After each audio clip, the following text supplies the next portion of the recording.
Texas men's basketball recorded a pair of season-saving wins against former Big 12 turned SEC rivals Missouri and Texas A&M, while number 7 Texas women's basketball left it late against Tennessee and Ole Miss, and the Super Bowl matchup is now set after Championship Sunday. All this and more on College Press Box.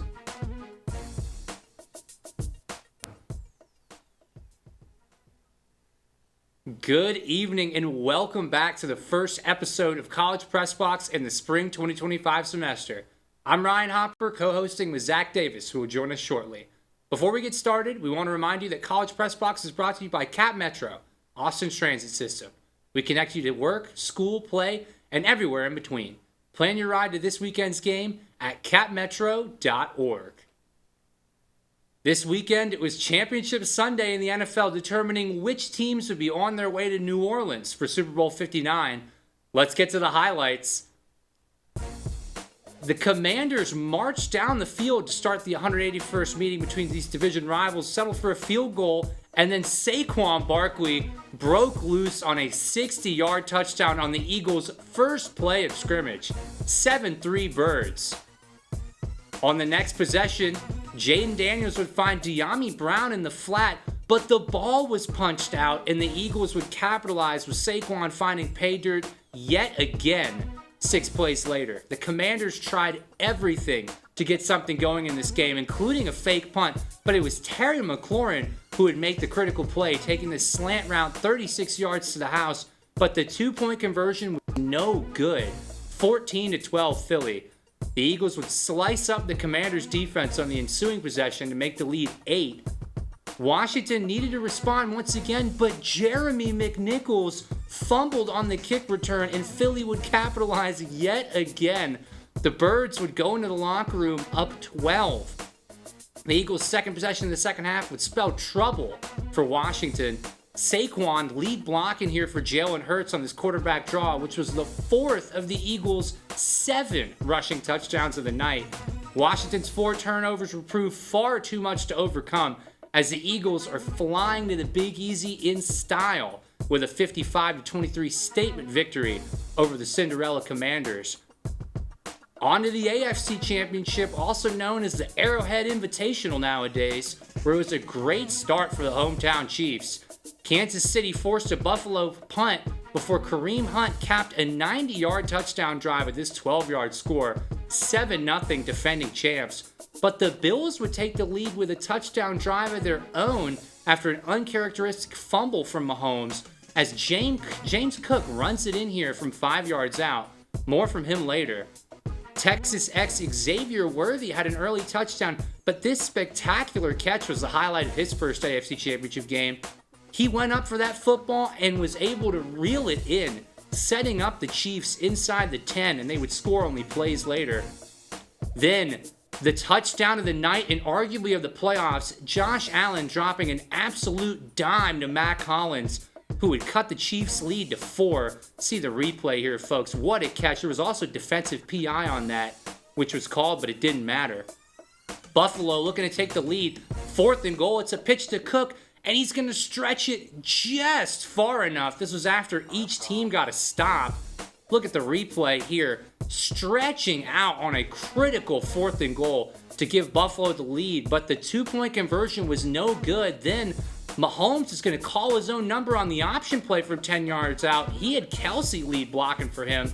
He gets in there, and critically, the Kansas City conversion was good. 7-point lead. Allen trying to buy time, saving the game, and the Bills convert on 4th and goal once again, finding Curtis Samuel in the end zone to tie the game. The Bills got the stop. Josh Allen, the Bills could have slayed the dragon, but no. Dropped by Dalton Kincaid. All of America was cheering for that one, except for Kansas City. Couldn't quite reel it in. Your final from Arrowhead Stadium, 32-29 in favor of the Chiefs. That is the Chiefs' 4th Super Bowl in 5 years. And so just like that, we have a rematch of Super Bowl 57 and Super Bowl 59. For more analysis on Championship Sunday, let's go to the first time to my co-host, Zach, who's with a special guest.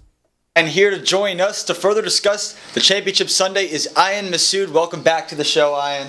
Thanks, Zach. And it's starting to get a little too cold outside for my liking, but it's great to be here at the HSM and here back with the crew. Well, you've watched plenty of cold weather games take place, just like at Lincoln Financial Field. But the Eagles put up a historic performance on Sunday. What's your biggest takeaway from that game? Well, Zach, I'll start with the team that didn't play on Sunday. The New York Giants are never going to forget that they paid Daniel Jones $40 million instead of paying this generation's best running back. If the NFL took into account during the playoffs for MVP voting, Lamar or Allen would not win it, and Saquon would run away with the MVP just like he ran away from defenders all playoffs. In 3 playoff games, he has had runs of 60, 78, and has close to 450 rush yards. Beyond the Eagles' trenches, Saquon is literally a ball of fire beyond first contact, and that is even if you can get a good angle on the guy. He's the best player of the 2 teams still in contention for the Lombardi Trophy. Barkley and the tush-push merchant himself, Jalen Hurts, were the first pair in NFL history to have each 3 rushing touchdowns in a game. The biggest question I have beyond option A, the run game, is how will Kellen Moore prepare Jalen Hurts and A.J. Brown? The Chiefs' dominance this season came down to Mahomes' voodoo magic and some clutch defensive stops. Steve Spagnuolo faced the Eagles just a couple years ago and knew the rush had to be shut down. Hurts was their leading rusher in that game with 70 yards, and the Chiefs forced Jalen Hurts to make game-winning plays and put it all in his hands. Since the addition of Saquon was executed for this exact reason, the Chiefs' defense will be one of the most important storylines. But one thing I want to mention is that Chiefs defensive tackle Chris Jones said this: as long as the Chiefs have Steve Spagnuolo, the Chiefs dynasty will continue. Well, it's a great point, Ian. You also mentioned the Mahomes voodoo magic. What did you think of the QB's performance against the Bills? Well, in another instant classic between the Chiefs and the Bills, Mahomes proved too good for anyone except for LSU legend Joe Burrow. But I wanted to emphasize that Mahomes simply just finds a way to get it done. Since a QB sneak a couple years ago almost derailed the entire Chiefs season with Mahomes narrowly avoiding a season-ending knee injury, this offense hasn't had Mahomes rush as much. But on Sunday, Mahomes ran for his personal high 2 rushing touchdowns in a playoff game, proving that when push comes to shove, Mahomes is going to do anything to win, and that's just the difference between a winner and a loser. This is the 4th time since January 2021 the Chiefs have ended the Bills' season in the playoffs, and the agony of defeat has to hit a little harder for Josh Allen, knowing that he outperformed Mahomes all season long, but he came up short just yet again. The 2 quarterbacks had very similar performances on Sunday. 69% completion rate for Mahomes, 64% for Allen. Allen's touchdown to Mac Hollins was oh so reminiscent of Gabe Davis's performance a couple years ago, and when Allen tied up the game with a touchdown to Curtis Samuel, you sat and wondered if the Chiefs would finally fall. But like always, Mahomes answered. 4 consecutive passes to set up the game-winning field goal. And to top that off, he sealed the game with a pass to Samaje Perine. How is he still in the league? Like, that doesn't make any sense. It doesn't matter if Mahomes has a prime Tyreek or Travis Kelce. He just needs himself, and that's it. A big shout-out to former Longhorn Xavier Worthy, who had a touchdown in this game and led the Chiefs in reception. Nostalgia hits a little bit harder when you're in the moment, and just like last year's AFC chip, it ended with Mahomes hoisting his 5th Lamar Hunt trophy, Travis Kelce kissing Taylor Swift, and the Chiefs are off to yet another Super Bowl.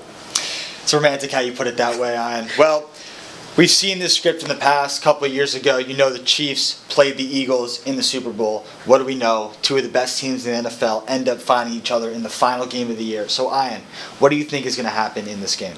Yeah, I mean, we're talking about the chance for NFL history to be made. Mahomes has a chance to go 3 times in a row, which has never been done before. And as a Dallas native, this hate watch just means a little bit more to me, knowing that the GOAT of the NFL is in the way of the Eagles winning their 2nd Super Bowl. To be honest, I have no doubt the Chiefs are going to become the first franchise to three-peat in the Super Bowl. People are going to look at Mahomes' season on paper and say this is the time for Mahomes to lose, but I can empathize with some of the Mahomes doubters because since taking over as a starter in 2018, this is the first time Mahomes has not passed the 4,000 passing yard threshold in a season, but many Super Bowl winning quarterbacks have had seasons like 2024 Mahomes. Brady won the Super Bowl with seasons of 5,000, 4,000, and 3,000 passing yards. The Super Bowl is just one game. 60 minutes, 4 quarters, and it's that simple. I mentioned how the question of Kellen Moore is going to prepare his offense, but another pertinent question is who can carry the ball other than Jalen Hurts and Barkley at an elite level. You can only shove the ball down a defense's throat when your ball carrier is willing and fresh enough. If option A is for the Eagles to run the ball with Hurts and Barkley, plan B needs to be getting the ball to other ball carriers as well. The Eagles are at their best when running, so keeping Hurts fresh, who also suffered a knee injury against the Rams, and keeping Saquon at peak performance is key. The Eagles will have to beat the Chiefs by spreading the ball around in the run game, because passing for 450 yards isn't as likely as rushing for 250 yards for Philly. They've got to play this game on their own terms and pray their elite defense can prevent any further voodoo magic from Kermit and friends. When the game plan goes to perfection like versus the Commanders, it doesn't matter how fresh you are, but going up against a veteran defense who has done this oh so many times in a game like this, it's going to be really hard. So yes, at the end of the day, I'm going to put my faith in the Chiefs, who have won 10 games of 1 possession or less, and because this game prevails due to clutchness, and we are literally watching the most clutch QB of all time. Well, we're once again in store for an exciting Super Bowl matchup. Ayan, tremendous analysis. Thank you so much for joining us on the show. I'm going to send it over back to Ryan. Thank you so much, Zach and Ayan. On Saturday afternoon, there is an exhilarating finish in the Lone Star Showdown at the Moody Center. We'll break down Texas men's basketball's dramatic comeback against Texas A&M when College Press Box returns. Don't go anywhere.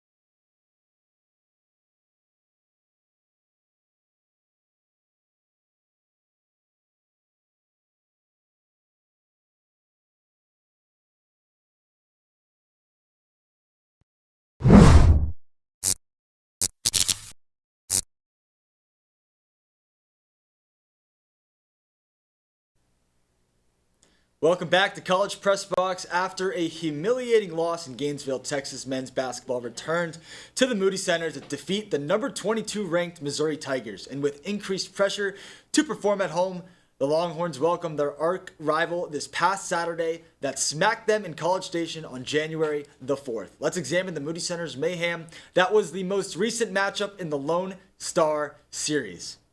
And it was a slow start offensively for Texas, scoring just 2 points in the first 5 minutes off of this Trey Johnson layup. Meanwhile, the Aggies got to work early, grabbing a 7-2 lead after the first 5. Texas, heat up. They took 4 of their next 5 field goals to go in the basket, and they brought it into a 12-10 Aggies lead. Texas went cold again, and the Aggies capitalized on it, 17-10. Texas A&M, Jordan Pope would drain a 3-point shot, and then Texas wouldn't score another point for another 2 minutes. Slow start in the Moody Center.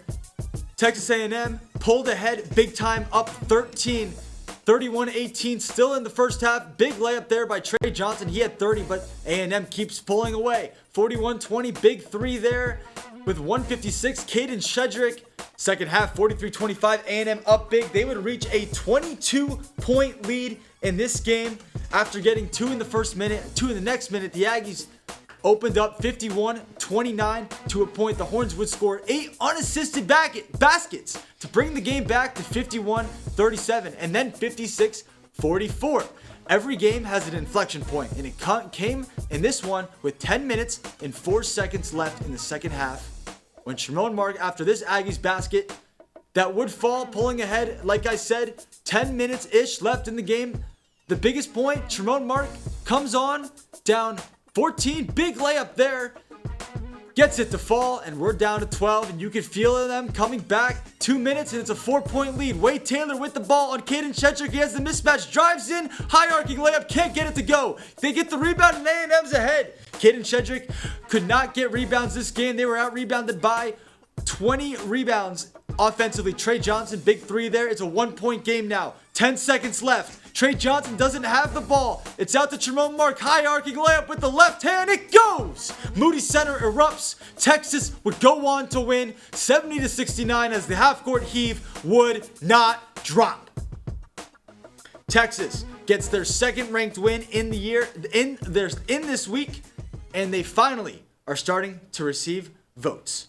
Our very own senior reporter Justin Goosman was courtside at the Moody Center for the exciting home matchup. Here was his perspective. The Lone Star Showdown always brings chaos, but after a first matchup that didn't go Texas's way in a 20-point loss, this one was a little bit different. A first half where Texas struggled to get anything going offensively, and where A&M shot the lights out, Texas was able to get it going in the second half to bring home the Lone Star Trophy.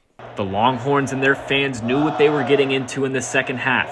A 22-point halftime deficit that would be cut down to 6 would be pushed right back up to 9 after this tough Wade Taylor 3 from the top of the key.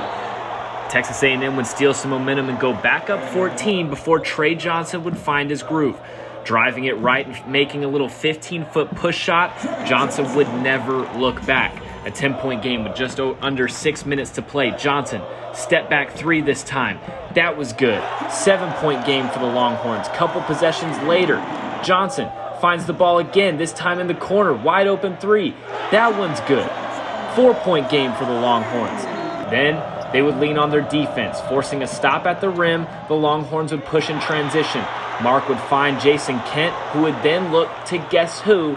Trey Johnson, coming around the top of the key and forcing up a 3 that would make it a 1-point game, and then the rest was history. Tremont Mark, who had already hit a game winner against Texas A&M in his career, would make another one. I'll let you take in the final seconds from the Moody Center.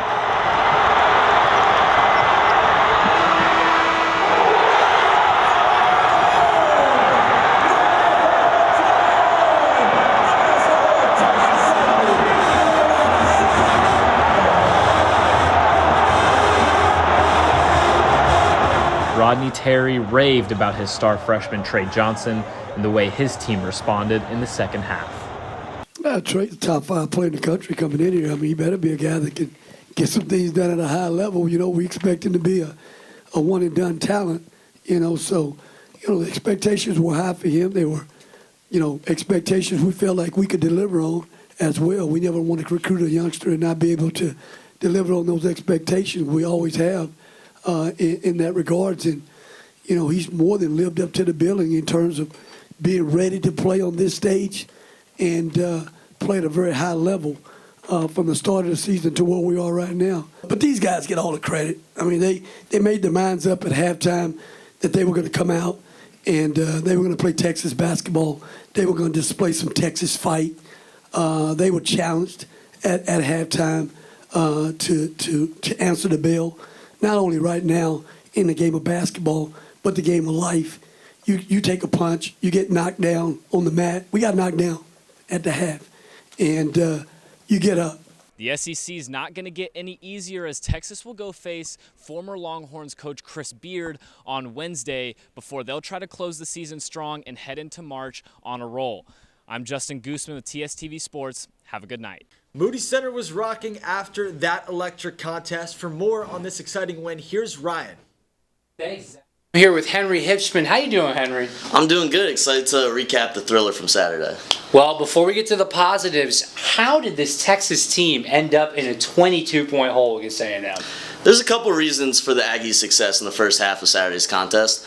First, the Longhorns were without one of their best players, Arthur Kaluma, who suffered a knee injury against Florida, and he's been out with that injury. He was able to play against Mizzou, but couldn't reel it back in for this game. And Kaluma has developed into one of Texas' most impressive playmakers this season. He's averaged 13.8 points per game since conference play began in the SEC. 7.5 rebounds per game. Losing him took away from Texas' offense and took away one of Texas' biggest guys on the court. Also, a big part of the big deficit in the first half was A&M had impressive shooting from beyond the arc. They went 8 for 16. Right now they're averaging 7.1 on the season, so already they toppled their season average in the first half. And knocking down those attempts really put Texas in a hole early. They also followed their shots very well. They had 6 offensive rebounds, 13 second chance points. Texas had 1 offensive rebound in the first half, so they just got out-bodied. They were out-physical in that first half, and that's what led to such an early deficit. Well, so you talked about, A&M hitting the glass hard. That's always what a Buzz Williams team is going to do. But who really sparked this comeback for the Longhorns? Who else can we credit for this comeback win other than the freshman phenom Trey Johnson, who put up 24 of his career-high 30 points in the second half alone on the way to Saturday's incredible comeback victory? Trey Johnson made it apparent why he will be a top 10 pick in the upcoming NBA draft with his performance against the Aggies. In that second half against Texas A&M, Johnson went 4 for 6 from the three-point line and was 10 for 10 on free throws. Trey Johnson's various trips to the line, including 2 that came as a result of a pair of technical fouls, allowed the Longhorns to continue to chip away at A&M's large lead. Johnson played all 20 minutes of the second half and seemed dominant from start to finish. We've seen this a couple times this season where Trey Johnson had a less than phenomenal first half only to re-emerge in the second as a force of nature, scoring basket after basket. While Trey Johnson's contribution to this victory cannot be overstated, another player to credit with Saturday's win is none other than Tremont Mark. Mark was second on the team in scoring against A&M with 11 points, 8 of which came in the second half. Mark was the only other Longhorn not named Trey Johnson to knock down a three-point shot in that second half. And, of course, he had the game-winning layup to put the game away. Trey Johnson was getting heavily defended. It was a smart pass by him to end the game, but Trey Johnson cannot be uncredited here. Tremont Mark cannot be uncredited here, but Trey Johnson definitely the player of that game. Absolutely, and when they picked up Tremont Mark from Arkansas in the portal, they were looking for a guard who could score, complement Jordan Pope, complement Trey Johnson. So now, with the Longhorns having, a rough entrance to SEC play, lost their first 3, now they've won 3 of 4. Will we look back on this win as a season-defining win over A&M? My answer to that is it depends. I say that because it depends where the Longhorns take their season from here. There isn't much debate to how difficult Texas' conference schedule to open SEC play was. By the Longhorns' final game of the month on Wednesday, they'll have played 7 ranked opponents in their conference, which has been the best conference for college basketball this season. Now, their remaining schedule may be easier, but is certainly no cakewalk. Texas still has 3 ranked opponents on their schedule as it currently stands, including number 9 Kentucky, number 4 Alabama, and even their unranked opponents can prove a problem with teams such as Vanderbilt, who have pulled out impressive wins this season over Kentucky and number 6 Tennessee, a team the Longhorns have already lost to. Whether or not Saturday's win is a season-defining moment depends on whether head coach Rodney Terry can use this as an opportunity to pull his team together and make a late-season push for March Madness. If Texas could finish the season strong, perhaps make a deep run in the SEC Conference Tournament, then Saturday's upset could be the greatest thing that happened to them this season. But if they cannot make good use of this win, if the season falters out, then there's going to be a lot of discussions. Trey Johnson is supposed to have a one-and-done season after this year, so there could be a lot of discussions, including head coaching changes. We will see. So it depends where they go from here. Well, it's great analysis as always. Thank you for joining us, Henry. Back to you at the desk, Zach. Thank you both. When we return to College Press Box, Texas women's basketball has been rolling. When we return, we'll take a deeper look at how Vic Schaefer's squad has fared this past week. We'll be right back.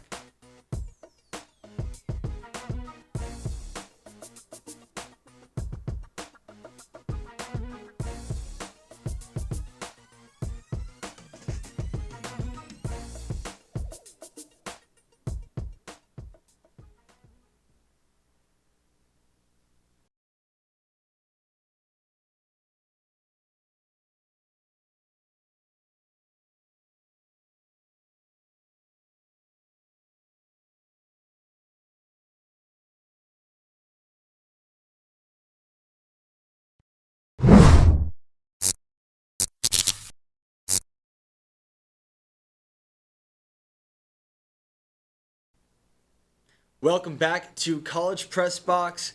Zach Davis alongside Ryan Hopper. We'll get over to him in a second, but first, Texas women's basketball has been rolling since losing to South Carolina, hosting the Lady Vols at the Moody Center. Vic Schaefer's squad has been playing some of its best all season. Let's get into the lights and what happened in the Moody Center in front of Matthew McConaughey. Quite the nail-biting win. Tons of fans at the Moody Center, 7,500 strong, and we're going to get right to the fourth quarter because this was a tight one down the stretch. Big bucket there by Taylor Jones. McConaughey smiling as always. 66-61, 10-3. Tennessee 3 got it. They pull into within 3. This was back and forth. Tennessee didn't let Texas pull ahead all night, and now we're tied. Taylor Jones at the high post, hands it off to Booker. Booker jump shot, tries to get it, won't fall. Taylor Jones with the rebound, and it's up. She had 21 points and 14 rebounds on a bad right shoulder. Tie game again. Madison Booker, same shot. This time is good. Texas will beat Tennessee after stopping this possession. Ball goes into the corner.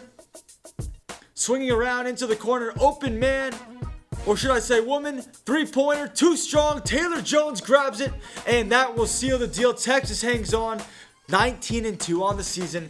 5-2 on the SEC schedule. That was on Thursday. Now let's move forward into the weekend and get over to Sunday.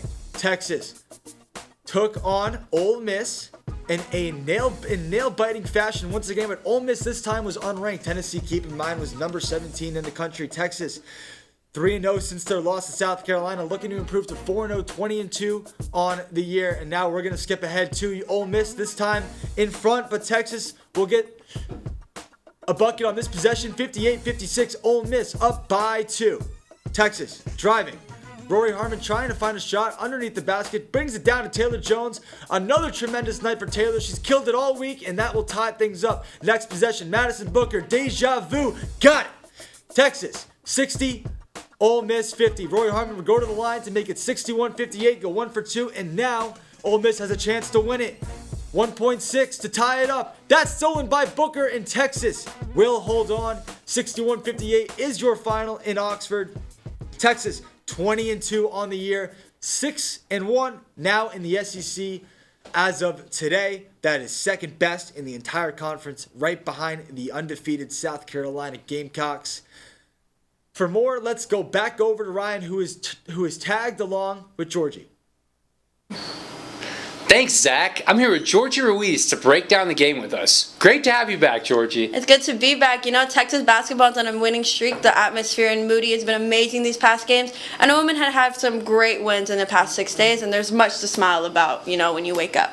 Well, let's focus on the game on Sunday. Texas went on a clutch 13-2 run to finish this one. So I'll ask the same question that my colleague Zach asked in the men's basketball segment. How did the Longhorns pull off this great comeback? All right, well, you know, the Horns has key players such as Taylor Jones and Madison Booker, and they were key to this Texas comeback. Jones tied the game at 58 with a clutch jumper, while Booker, playing in her home state, hit the go-ahead shot with 25.5 seconds left. Both delivered in the final moments and to secure the win. And you had Rory Harmon score 8 points and have other key players who were making the defensive plays and making sure that offense was going to was her 24 career high, Taylor Jones, as we'll talk about.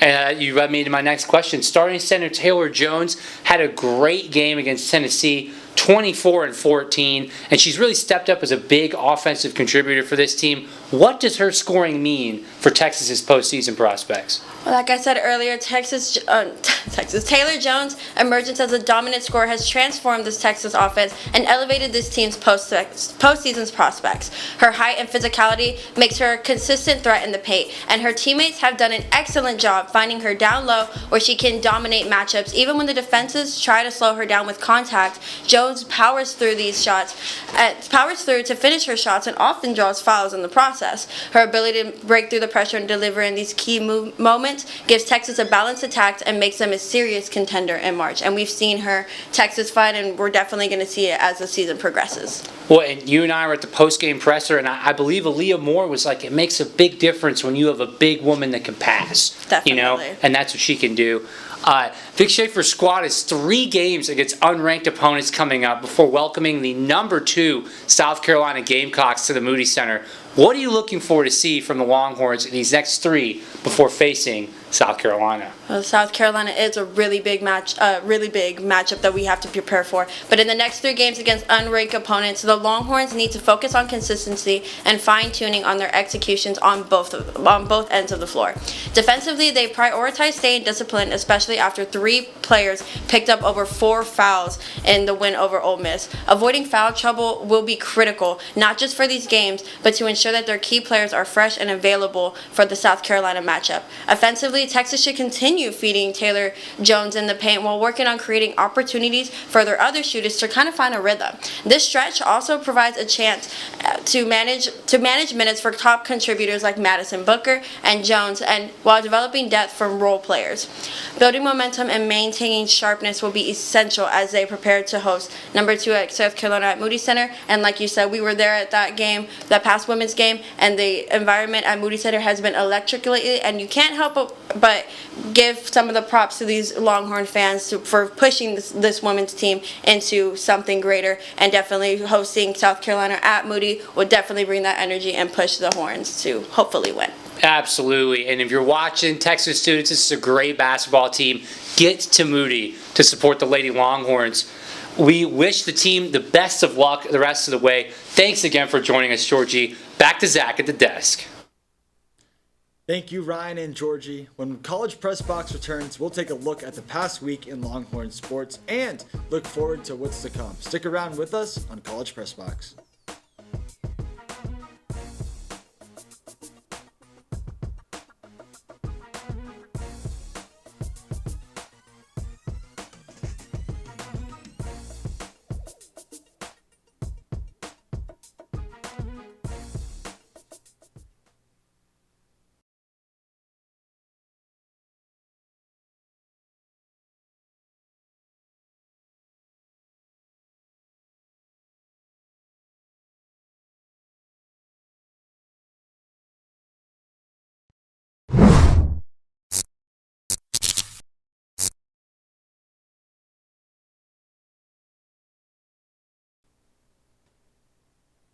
Welcome back to College Press Box. Let's take a look at this past week in Longhorn sports. On Friday, number 12 women's tennis swept Maryland before coming back to beat former Big 12 rival Baylor 4-3 on Saturday to win the ITA Kickoff Austin Regional Championship. With the win, the Longhorns advanced to the ITA National Indoor Championships for the 8th straight year, with this year's tournament taking place from February 7th to the 10th in Evanston and Champaign, Illinois. At the Dr. MLK Jr. Invitational, Texas Track and Field won 13 total events over 2 days, with Logan Popelka and Kendrick Smallwood winning 2 individual events each, along with the 4x400 relay. Lauren Lewis would win 1 individual and the women's 4x400 relay, as Popelka moved to number 4 on the UT all-time performers list in the 200 meter and the 400. And Sam Hurley moved to 2 on the UT all-time performers list in the pole vault with a clearance of 5.52 meters. A great day for track and field indeed.